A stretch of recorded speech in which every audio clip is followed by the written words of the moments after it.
চিনিযুক্ত খাবার কি সত্যিই দাঁত নষ্ট করে?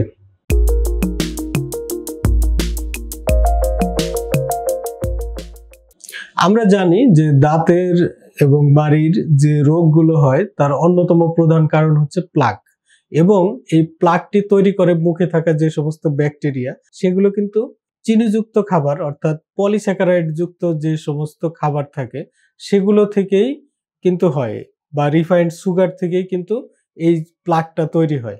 অর্থাৎ ব্যাকটেরিয়া যে প্লাকটা তৈরি করে সেগুলো কিন্তু এই চিনিযুক্ত খাবার বা রিফাইন্ড সুগার বা পলিস্যাকারাইড আমরা যেটাই বলি না কেন এটি থেকেই তৈরি হয়। অর্থাৎ আপনার মুখে যদি চিনির পরিমাণ কম হয়, বা আপনি যদি চিনিযুক্ত খাওয়ার পরে দাঁত এবং মাড়ি সঠিকভাবে ব্রাশ করেন, সেই ক্ষেত্রে কিন্তু পলিস্যাকারাইডের পরিমাণ কমে যাবে এবং ব্যাকটেরিয়া প্লাগ উৎপাদনও কমে যাবে।